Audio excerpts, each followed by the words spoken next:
que vai se batizar. Ontem eu recebi um convite dele, falei, olha, ele falou assim, queria te dar uma notícia, vou me batizar na segunda-feira e queria que você estivesse lá. Né? Então é gostoso isso daí, né? Você vê uma pessoa que às vezes cresceu junto com a gente, né? Conheceu Jesus e hoje está tomando a decisão de se batizar, né? Descer as águas, né?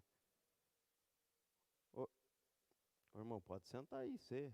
É, Deus fez um milagre na vida dele, né? Só de ele estar aí pé tocando aí, né? Semana passada estava quase morrendo com a pedra no rim, né? A gente fala isso porque nunca teve, né? Mas diz que é feio o negócio, né? Mas graças a Deus, eu estava vendo ele louvar o Senhor ali, e eu fiquei feliz, porque quem vê ele semana passada e quem vê hoje, né? Isso é um milagre da parte de Deus, né? Deus faz essas coisas, irmãos. E eu não sei como que as pessoas lá fora conseguem viver sem esse Deus, sem esse Jesus, né? Quando está o problema, vai recorrer para quem? Não tem o que fazer, né? Esses dias ontem, eu estava compartilhando com o irmão a respeito de missão na África. Quantas vezes eu já vi missionário vir ministrar e postar um vídeo, às vezes, da missão dele no projetor, e falar assim, ó, esse irmão já não está entre nós, morreu de malária, o outro morreu de outra coisa. Falei, meu Deus, e tudo pessoas novas, né?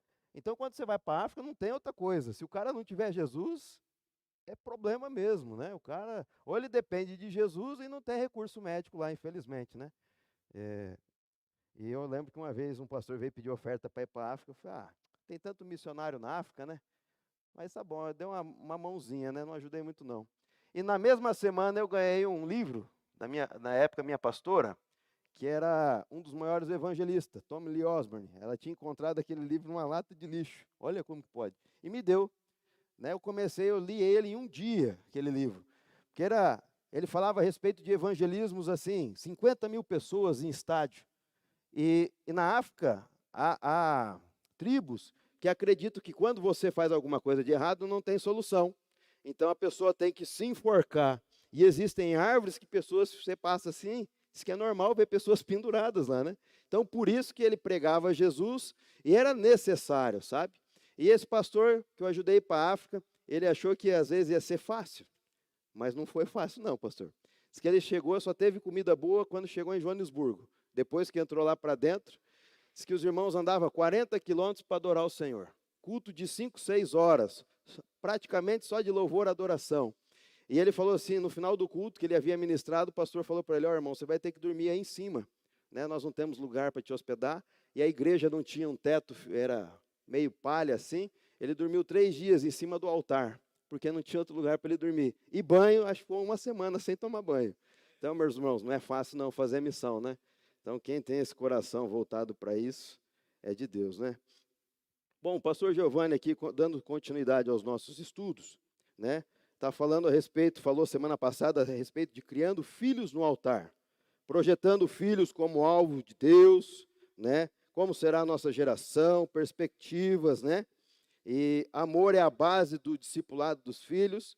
E hoje chega na minha parte, que é evitando ou corrigindo atitudes, né?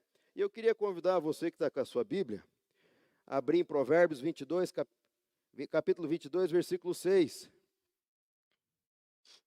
Vamos falar a respeito de filhos hoje. Muitas vezes, irmãos, a gente acha que está fazendo certo, sendo que, na verdade, nós estamos fazendo tudo errado, né?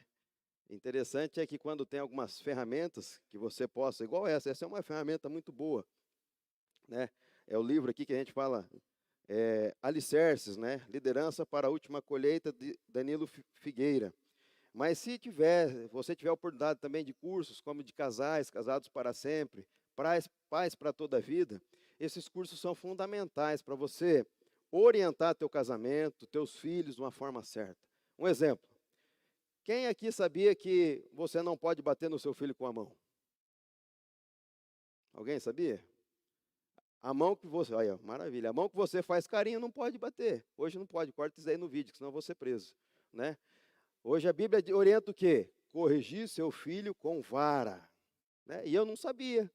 Quantas vezes minha mãe não sabia, quantas vezes não apanhei de mão, chinelo, cinta, né? Isso não foi feito para bater. Agora, por que o da vara? Você tem entendimento por que o da vara?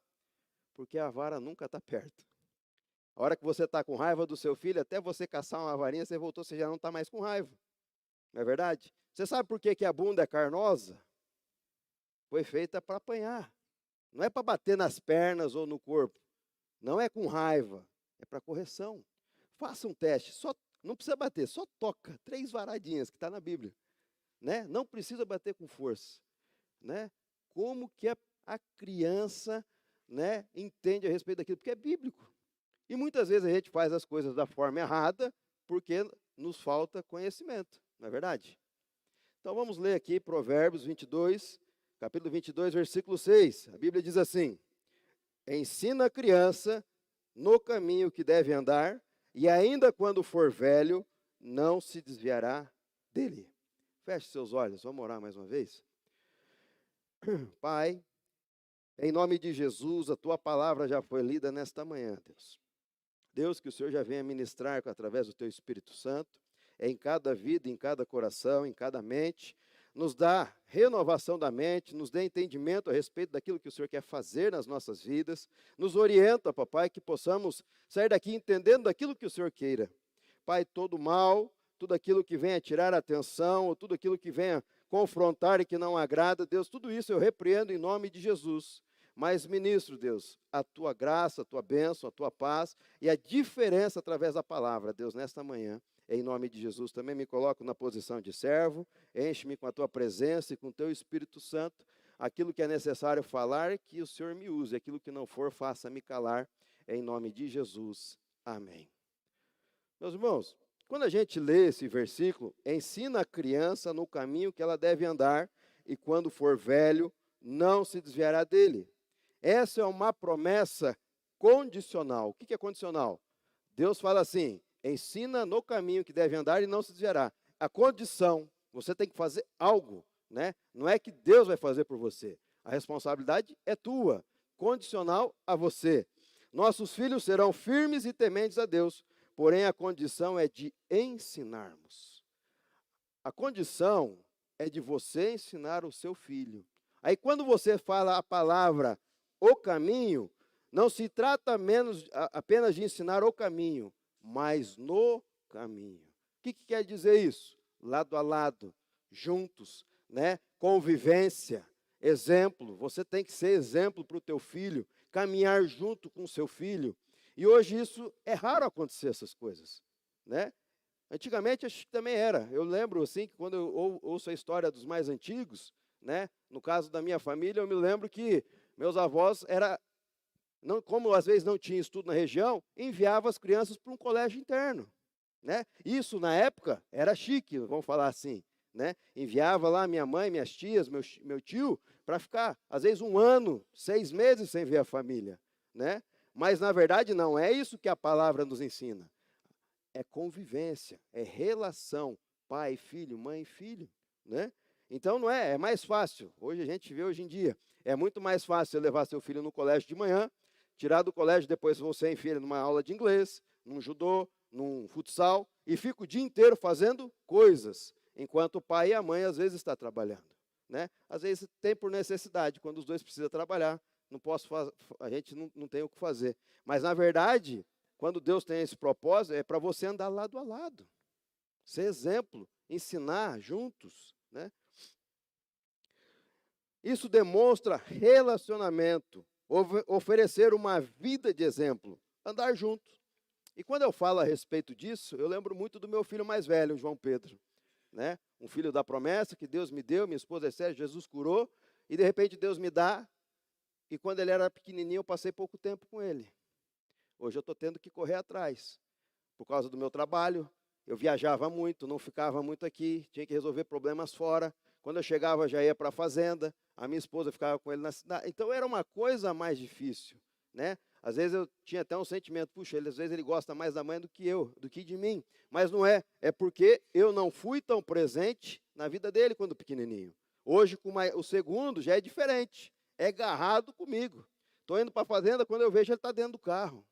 Pai, vou junto, pai, quero ir junto, né? Então, ele já foi uma criação diferente. E hoje eu estou tendo que correr atrás do tempo, né? Procurar ficar mais tempo com meu filho, né? Procurar fazer coisas que ele gosta junto com ele, né? Procurar interagir mais, procurar conversar mais, porque eu tenho que trazer ele para perto de mim.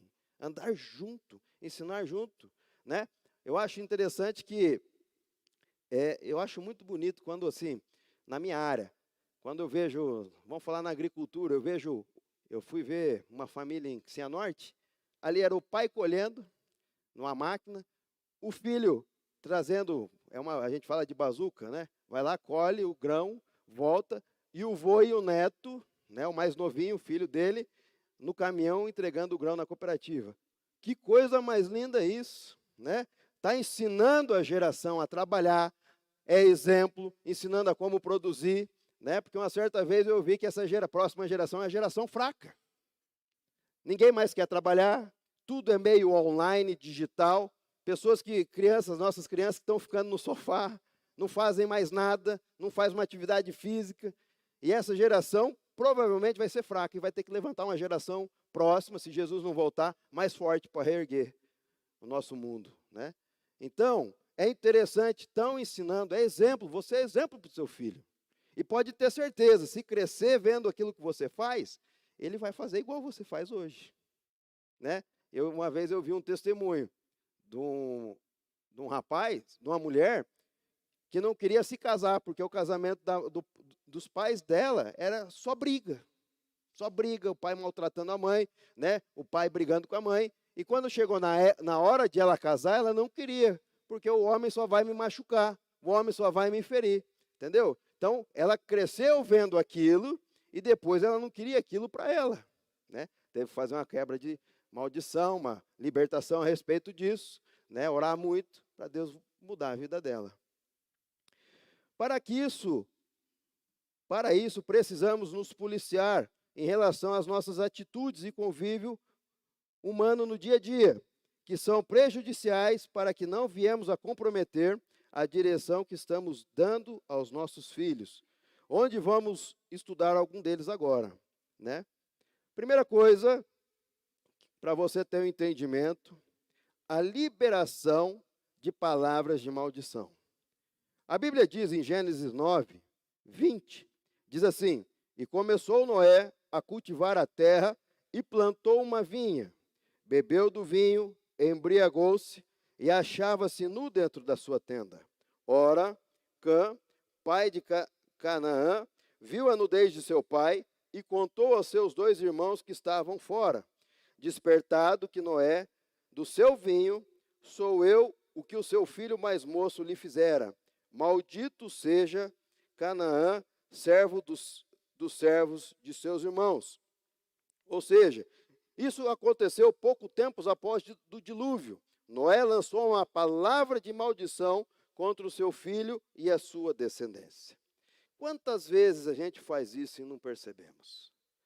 Né? Quantas vezes você lança uma palavra de maldição contra o seu filho e você não entende, na verdade, na hora da raiva, você não consegue entender. Eu me lembro que, né, muito disso é por falta de conhecimento, irmãos. Não é culpa tua. Às vezes, nós crescemos vendo aquilo que os outros fazem, mas não tendo entendimento do que é para nós fazermos. Por isso que muita gente luta quando a gente fala da Bíblia, né? A pessoa a vida inteira ouve aquilo como se fosse verdade e, de repente, quando você confronta, leva um choque. Então, muitas vezes a gente faz coisas que não era para ter sido feitas. Eu vou dar um exemplo. Eu lembro quando minha mãe brigava comigo com muita raiva e falava assim: você sempre vai ser empregado dos outros. Você não vai dar certo, você não vai dar nada. Eu já ouvi essas palavras, né? Essa de empregado sempre ficou encucado na minha mente, né? E eu falava: meu Deus do céu, um dia eu quero ter meu próprio trabalho, não que é ruim, é bom, mas eu quero ser um empresário, eu quero crescer, né? E quando eu fiz um curso de libertação e quebra de maldição, eu tive a oportunidade de fazer com a equipe da Neuza Etioca, tive a oportunidade de ficar uma semana com o Cote, e quando eu tive entendimento a respeito disso, eu cheguei para minha mãe: mãe, eu preciso que você retire algumas palavras da minha vida, né? Fizemos uma oração ali, e ela retirando tudo aquilo que foi falado sobre mim. Por quê? Porque ela é autoridade sobre a minha vida.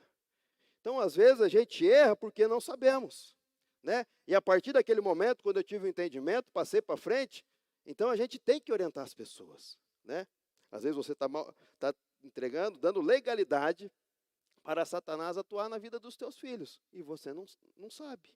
E às vezes acontece alguma coisa e você não sabe onde que eu errei, né? Porque às vezes você lançou uma maldição sobre ele, né? Com o resultado disso, quando Noé amaldiçoou o seu filho, gerou um resultado, prevaleceu por gerações, causando desgraça e miséria, que procedem a cananeus, inimigos de Israel, até os dias de hoje. Aquilo que ele fez procede até hoje. Olha a consequência de uma maldição que ele lançou sobre o filho dele. A geração daquele filho foi amaldiçoada. Muitos erros dos nossos filhos são reflexos dos nossos próprios erros. O que aconteceu? Noé embriagou-se e fez coisas vergonhosas. Eu queria convidar você a abrir Efésios 5:18. Efésios 5:18. A Bíblia diz assim: não se embriaguem com vinho, porque leva à libertinagem, mas deixe-se encher pelo Espírito. O que a Bíblia está dizendo aqui? Meu irmão, quando as coisas erradas acontecem, geralmente é quando? Uso de álcool e uso de drogas, né? Quando a pessoa está fora de si. E muitas vezes a gente fala, só um pouquinho, não tem problema. Toma cuidado com isso. Porque geralmente quando há briga em casais, quando há briga entre pessoas, geralmente é por causa da maioria, porque o álcool é uma droga social, é algo que é permitido, não é feio na sociedade. Mas a maioria dos entendimentos é ocasionado através do uso de álcool. Então, olha o que aconteceu. Noé estava embriagado, fez vergonha. Seu filho viu a sua nudez que não podia. E logo em seguida, ele amaldiçoa e tem consequências irreparáveis. Então, muito cuidado com isso. Isso provocou um pecado na vida do seu filho. Noé o amaldiçoou. Entenda que o primeiro pecado não foi do seu filho, mas do seu pai. Que na verdade a Bíblia, não se embriaguem com vinho. Cuidado, né? Então, o primeiro erro não foi de seu filho, mas o erro do próprio pai. Porque se ele tivesse tido cuidado, isso não teria acontecido. Vamos lá.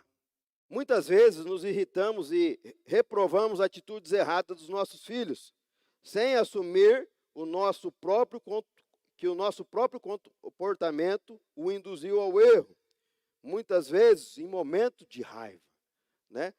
A Bíblia diz que quando ficarem com raiva, não pequem. Por isso que a Bíblia repreende a raiva, a ira, né? Que a gente não pode dormir irado ou com raiva. Porque geralmente, quando estamos no momento de raiva, puxa, Noé descobriu que seu filho viu a sua nudez. Quando ele descobriu aquilo, ele ficou com o quê? Com raiva, né? E ele foi para cima do seu filho. Então, geralmente, quando você está com raiva, aí o uso da vara. Quando você vai caçar a vara, você já voltou, já não tem mais raiva. Né? Porque quando você está com raiva, você bate com força, você repreende com força, você faz coisas que você não queria fazer. E depois é difícil voltar atrás. Né? Principalmente palavras. Né? Às vezes uma palavra, eu vou fazer uma brincadeira. Né? Às vezes uma palavra que você dá para a tua esposa, era melhor você ter dado um tapa nela, que era mais fácil você corrigir. Né? Não é para fazer nada disso, irmãos. Mas estou falando que quando você fala algo para ela, ela guarda para o resto da vida. Verdade ou mentira? E quando diz que é para esquecer, foi perdoada para esquecer, no momento de discussão, ela lembra. Né? Aí eu fico questionando, mas você não leu a Bíblia? Você me perdoou. E você fica relembrando isso.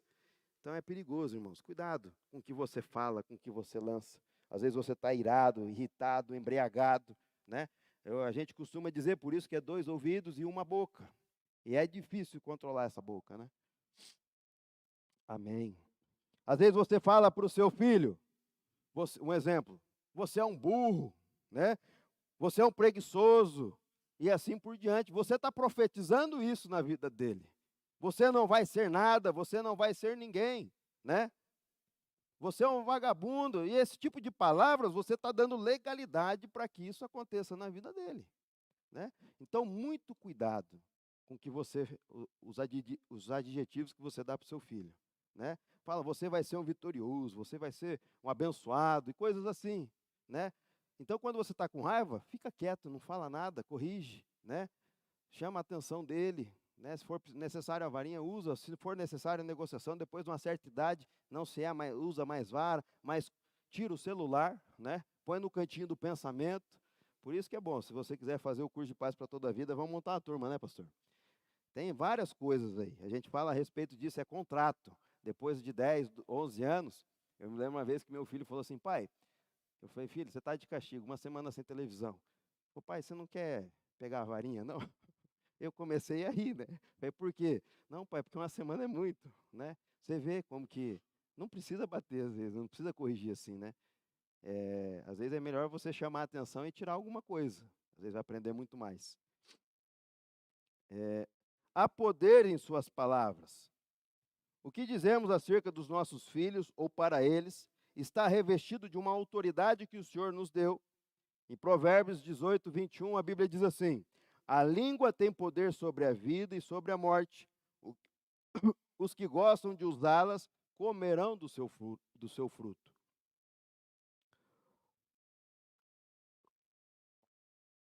Então, o que você fala tem poder de abençoar vida ou poder de matar, morte. Então, cuidado com aquilo que você lança sobre a vida do seu filho. Quando liberamos palavras negativas ou de maldição, quando estamos marcando suas emoções e também estamos dando legalidade espiritual para a ação de demônios. Ou seja, você está autorizando Satanás e seus demônios tocar no seu filho.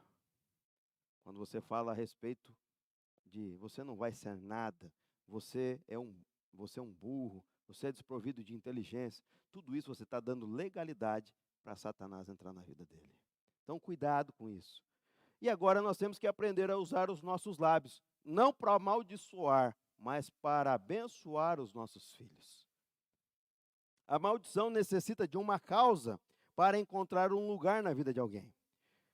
A Bíblia diz em Provérbios 26, versículo 2: como o pardal que voa em fuga, e andorinha que esvoaçava veloz, assim a maldição sem motivo. Justo não pega. Ou seja, se não tem motivo, não pega. Né? Se você conhece Jesus, as maldições foram canceladas, 1000 gerações serão abençoadas. Né? Então, se você não lançar nada que dê legalidade ao seu filho, a maldição não vai pegar, não vai vir sobre ele. Agora, se você der legalidade, né, você está autorizando Satanás a trabalhar na vida do seu filho. Aí eu te dou essa causa, a maioria das vezes são declarações liberadas, autoridades dadas pelos pais. Por outro lado, como bem dizemos, estamos criando espaço para a bênção. Por isso, a criação de filhos é necessário profetizar vitória, bênção, confessar que a palavra de Deus diz a respeito do seu filho, para que sejam benditos na terra. Crie uma rotina. Né? Uma vez eu vi um pastor que era necessário abençoar os nossos filhos todos os dias. Né? E eu comecei a ter, às vezes eu esquecia, e eu comecei a criar rotina. Né? Um exemplo, todas as noites eu reúno os meus filhos antes de dormir. Né? Eu geralmente procuro colocar eles na cama para dormir, porque se for a minha esposa acaba dormindo com eles. Né? Coloco os dois para dormir, abro um versículo da palavra, simples, explano para eles e faço uma oração. E às vezes quando eu termino aquela oração, eu falo amém, às vezes um responde e o outro não, porque já dormiu, né? Eu tento prolongar a oração com o olho fechado e já induzo o sono também. Mas abençoando a vida deles, né? Por que às vezes dá errado o casamento? Será que você já orou pelo casamento do teu filho? Ou da tua filha? Né? Às vezes você não orou, você já orou pela profissão do teu filho, né? Para que ele seja um profissional de sucesso? Já orou pelo ministério do teu filho, né? Então, às vezes a gente esquece dessas coisas. Começa a profetizar, né? Senhor, prepare uma esposa abençoada, um esposo abençoado, um homem de Deus, uma mulher de Deus. Prepare os estudos para o meu filho, uma profissão para ele, um ministério para ele, capacita ele. Você começa a profetizar bênção na vida dele. Cria uma rotina. Outra rotina que eu tenho, quando eu vou levar, geralmente, a maioria das vezes eu que levo eles para a escola de manhã, e no meio do caminho eu falo assim, quando eu saio de casa, filhos, vamos orar? E eu começo a orar, Pai, abençoe o dia deles, né? Revista ele, eu gosto muito de revestir, né? Eu peço a armadura para proteger a mente e o coração, né? Para que não venha nada do mal penetrar na mente e descer para o coração. Abençoe a escolinha, né? Abençoe os professores. Oro também, se tem alguém com má intenção, tira daquele lugar, né? Tira as más amizades, más companhias, né? Eu também oro, Senhor, que meus filhos sejam influenciadores e não influenciados, profetizar sobre a vida deles. E às vezes, quando eu chego atrasado e estou indo para a escola e esqueço de orar, o meu pequenininho, pai, você não vai orar? Né? Virou um hábito, rotina. Então, crie estratégias para que você possa abençoar os teus filhos diariamente. Tem que ser estratégias. E quando você se policia, depois de 7 dias, já virou rotina. Então, cria isso. Cria esse hábito na tua vida. Abençoe os teus filhos. Ore com eles, né? Profetiza vitória sobre a vida deles. Outra coisa, segundo tópico, então, cuidado com as suas palavras, né? Você tem poder de abençoar e maldizer. E a segunda é trocar o seu filho pelas coisas. Se você quiser abrir a tua Bíblia em Gênesis 19, às vezes tem alguém que não conhece a história, nós vamos falar a respeito de Ló, né? Gênesis 19, versículo 1. Diz assim: os 2 anjos, acharam? Quem achou, tem a Bíblia, achou aí. Gênesis 19, 1. Os 2 anjos chegaram a Sodoma. Ao anoitecer, Ló estava sentado na porta da cidade. Quando os avistou, levantou-se e foi recebê-lo. Prostrou-se o rosto em terra e disse: meus senhores, por favor, acompanhe-me à casa do seu servo. Lá poderão lavar os pés e passar a noite, e pela manhã seguir o caminho. Não passaremos a noite na praça. Não passaremos a noite na praça, responderam. Mas ele insistiu tanto com eles que finalmente os acompanharam e entraram em sua casa. Ló mandou preparar-lhes uma refeição e assar pão sem fermento, e eles comeram. Versículo 4. Ainda não tinham ido deitar-se, quando todos os homens de toda a parte da cidade de Sodoma, dos mais jovens aos mais velhos, cercaram a casa e chamaram Ló e disseram: onde estão os homens que vieram à casa esta noite? Traga-os para nós aqui fora, para que tenhamos relações com eles. Ló saiu da casa, fechou a porta de trás de si e lhes disse: não, os meus amigos, não façam essa perversidade. Olha, tenho 2 filhas e ainda são virgens. Vou trazê-las para que vocês façam com elas o que bem entenderem. Mas não faça nada com esses homens, porque se acham debaixo da proteção do meu teto. Olha aqui, na verdade Deus mandou esses 2 anjos para destruir Sodoma e Gomorra por causa do pecado, certo? E ali, quando descobriram que esses 2 anjos estavam ali na casa de Ló, os homens da cidade vieram para fazer uma perversidade com aqueles anjos. E Ló achou que seria melhor, que seria uma coisa boa. Não, ao invés de fazer alguma coisa com eles, está aqui as minhas filhas, 2 filhas. Então, Ló estava achando que estava fazendo bem, mas muito pelo contrário. A família é um projeto de Deus. Se não fosse a intervenção do Senhor, naquele momento, Ló teria colocado em desgraça a vida das suas filhas. Tinha destruído as suas filhas. E sendo que os filhos são nossas heranças, é nossa responsabilidade.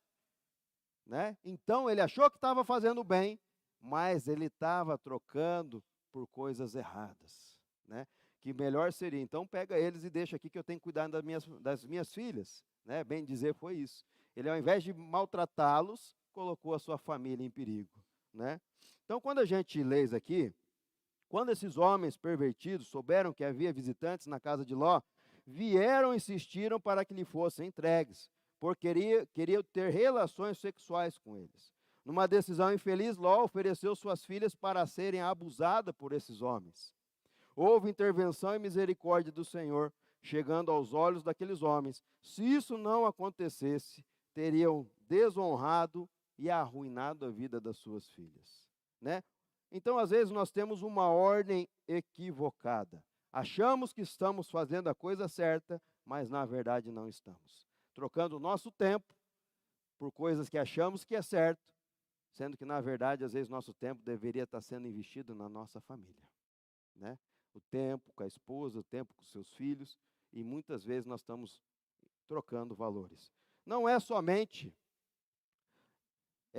no trabalho, né? Muitas vezes a gente fala de trabalho. É claro, seu trabalho é importante, mas não é mais importante que a sua família. Não adianta você ganhar o mundo inteiro e não ter o coração do seu filho. O que adianta você ter milhões na conta, mas os seus filhos destruídos? Não vale a pena. Você pode ter certeza que você não vai ser feliz com o dinheiro na conta e seus filhos tudo desviado no mundo, né? Mas nós estamos falando aqui também de uma outra visão com relação à igreja, né? Ao entregar as suas filhas nas mãos dos homens, Ló estava pensando que estava fazendo uma coisa mais espiritual que podia, né? Ele achou que estava sendo espiritual ali naquele momento. Na sua mente, anjos eram mais sagrados que os seus filhos, portanto, mais importante. Talvez pensassem que Deus aprovaria esta escolha, né? Para o Senhor, a nossa família é santa e deve ser prioridade do nosso ministério. Trocá-las pelas coisas de Deus é um sofisma, uma grande cilada do diabo. Ou seja, é uma ilusão. Às vezes a gente vê isso como ativismo. A pessoa faz tanto para Deus e às vezes esquece da tua própria casa. Não é isso que Deus te chamou, né? Não é isso para que Deus o chamou. Quando Moisés tentava tirar o povo hebreu do Egito, Faraó lhe propôs que fosse apenas libertos os homens, né? Para servir ao Senhor, mas as mulheres e as crianças ficassem. Moisés não aceitou isso, né? Moisés, porém, repreendeu e rejeitou tal proposta, porque sabia que família era santa diante de Deus. Então, nossa família é santa, nossa família é sagrada, né? Então, você tem que ter entendimento que a sua família é importante para o Senhor. Às vezes você acha que fazer as coisas para Deus é mais importante. Não, mas a tua família também é importante para o Senhor, né? Cuidado, podemos agir assim da mesma maneira. À medida que nos envolvemos com o ministério na casa de Deus, podemos confundir os valores em relação às nossas. Muitos são os que literalmente trocam o seu lar pelo ministério. Tem pessoas que trocam a sua própria casa, a sua própria família, para viver pela obra, né? Ativismo, né? Ministrar, cuidar de pessoas, né? Orar por pessoas, né? E daqui a pouco o cara está esquecendo da sua família. A sua família também precisa de você, né? Estou falando isso tanto de homem quanto mulher, né? Por isso que a gente às vezes olha que filho de pastor não quer ser crente, filho de obreiro, né? Pessoas fervorosas, olha lá na frente, não, crente eu não quero ser não. Eu não quero ser pastor, eu não quero ser igual ao meu pai. Eu vi de uma menina, e falou, eu não quero casar com um pastor. E o pai dela é usado por Deus, né? Por quê? Às vezes porque dá muita atenção para a igreja e às vezes esquece da sua própria casa. Então, muito cuidado com isso aqui, né? Podemos fazer isso de muitas maneiras.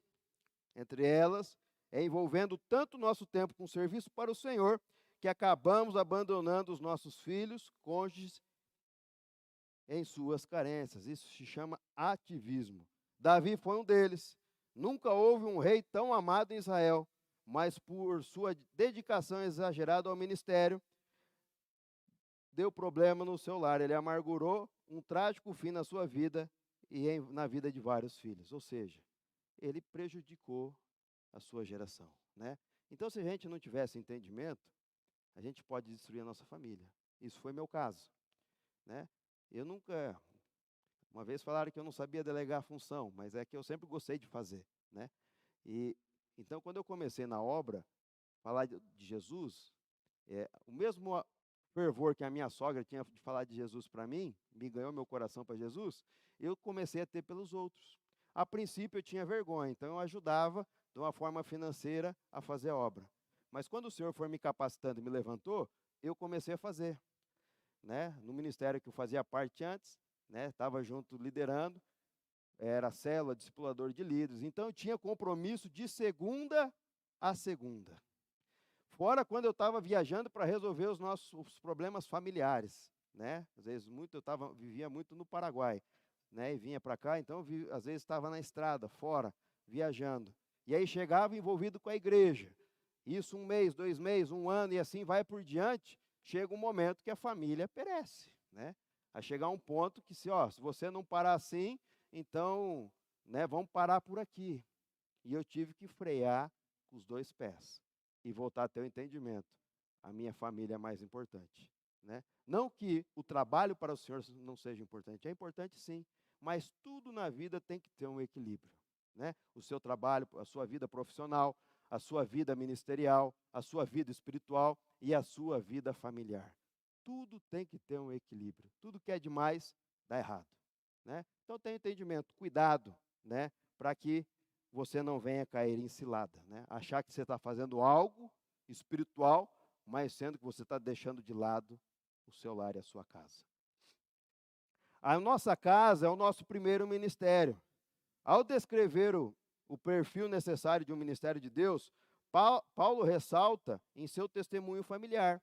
Em Tito 1,6 diz assim: é preciso que o presbitério da igreja seja irrepreensível, marido de uma só mulher, tenha filhos crentes e que não sejam acusados de libertinagem ou insubmissão.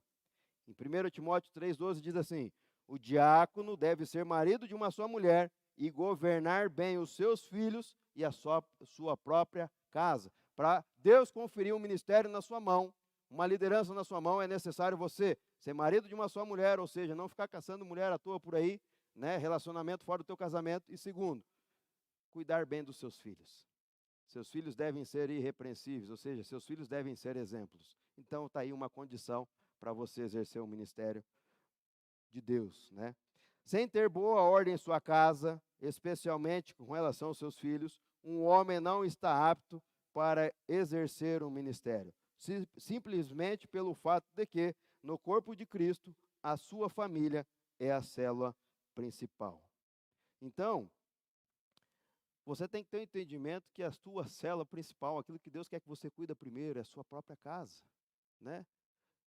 E se você não cuidar da sua casa, vai dar errado lá na frente. A sua família é um projeto de Deus. Invista no seu casamento, invista na vida dos seus filhos. Em Mateus 22:36 diz assim: mestre, qual é o maior grande mandamento? E Jesus respondeu: ame o Senhor, o seu Deus, de todo o teu coração e ao próximo como a ti mesmo. Às vezes você está procurando o próximo e o próximo está mais perto do que você imagina. Está dentro da tua casa e você não está conseguindo enxergar ele, né? Ame sua esposa, ame os seus filhos, invista tempo de qualidade, né? Você está investindo, você não está perdendo tempo. Às vezes você acha que está perdendo tempo, podia estar fazendo outra coisa, ganhando mais dinheiro ou outra coisa qualquer, mas não deixe de dar tempo de qualidade para a sua família, né? Os seus filhos são herança do Senhor, uma recompensa que Ele te dá, né? Então, tudo mais, a sua herança verdadeira, a recompensa de Deus é os seus filhos. Quanta gente quer ter filho e às vezes não consegue. Filho é um presente de Deus. Do jeito que Deus te entregou, da maneira mais perfeita, você tem que tentar entregar para Ele de uma forma melhor que você puder. Às vezes não entrega 100%, mas você fazer o teu melhor. Invista na vida dos seus filhos. Nossos filhos são heranças, uma recompensa, né? Eu não perco oportunidade, né? A minha esposa era estéril. Eu lembro quando recebemos a notícia, a médica falou, ó, vamos ver uma coisa e uma outra coisa que minha esposa estava sentindo, e ela falou, ó, vocês não podem ter filho, né? Eu falei, puxa vida, e agora, né? E no mesmo dia que eu recebi aquela palavra, eu fui no culto e eu recebi uma palavra profética, se prepara que Deus está te dando um filho. Eu falei, meu Deus, que coisa louca, né? Eu recebi aquela palavra.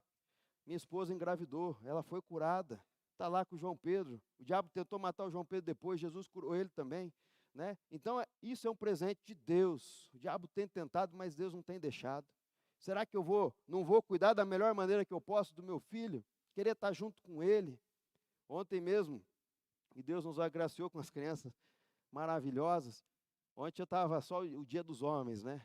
Fomos no shopping buscar um negócio que meu cunhado deu errado no terno, ele casou ontem, e o terno, o paletó foi errado. Falei, não, deixa que eu vou lá buscar, vou passar um dia de homens. Levei as crianças para almoçar comigo no shopping, depois fui procurar um tênis para o meu mais velho, e chegou na loja, Nossa, que criança mais bonita, né? Que filhos bonito, educado. Falei, o pequenininho é pinga-fogo, ele está com vergonha, né? Mas o mais velho é o filho da promessa. Aí eu começo a entrar com o meu testemunho. Minha esposa era estéril, Jesus curou a minha esposa, Jesus curou ele. Pronto, daqui a pouco estou falando de Jesus, né? Então nós temos que honrar aquilo que Deus tem nos dado. Aí já entro no segundo, o segundo é resposta de oração no monte. Eu descendo do monte na madrugada, Deus me falou que estava me dando o segundo. E as pessoas ficam impactadas com isso. Aí fica interessada, pronto, daqui a pouco já estou chamando para ir para a cela. É assim que funciona. Mas eu estou te dizendo isso, porque, pensa, os teus filhos são tua herança. O resto são coisas. Invista na sua família. Não deixe o diabo tirar aquilo que Deus te deu. Amém? Vamos ficar de pé? Fazer uma oração. Já vou passar a palavra para o Rildo estar ministrando a ceia. Feche seus olhos. Se quiser colocar a mão no seu coração, vamos orar ao Senhor. Pai, obrigado pela tua palavra desta manhã, Senhor, onde o Senhor nos ensinou a respeito dos nossos filhos. Pai, que nós possamos estar remoendo esta palavra durante essa semana. Que possamos estar criando rotinas de abençoar os nossos filhos e não de amaldiçoar. De lançar palavras de bênção. De ter o entendimento que devemos investir tempo de qualidade na vida dos nossos filhos. Lado a lado, no caminho, que possamos ser exemplos para a nossa geração. Sabemos que reconhecemos que os nossos filhos são presentes do Senhor. Então Deus nos capacita cada vez mais a cuidarmos, orientarmos, a profetizar as bênçãos, Deus, a profetizar um futuro próspero e abençoado, Deus, em nome de Jesus. Aleluia. E Pai, no mundo espiritual eu quero dar uma ordem para Satanás e seus demônios. Todo espírito das trevas que vem agir no meio da nossa família, agora nós repreendemos em nome de Jesus. Satanás e seus demônios, todos os planos no mundo espiritual, de destruição, de derrota, de separação, agora nós repreendemos em nome de Jesus. E profetizamos, Pai, restauração, amor, graça, favor imerecido, Deus, cuida dos nossos filhos, cuida do nosso casamento, cuida, Senhor, da nossa família. Nós precisamos do Senhor. Muitas vezes, Deus, sabemos que Satanás tem investido nessas crianças. Às vezes nós nos sentimos culpados, Deus.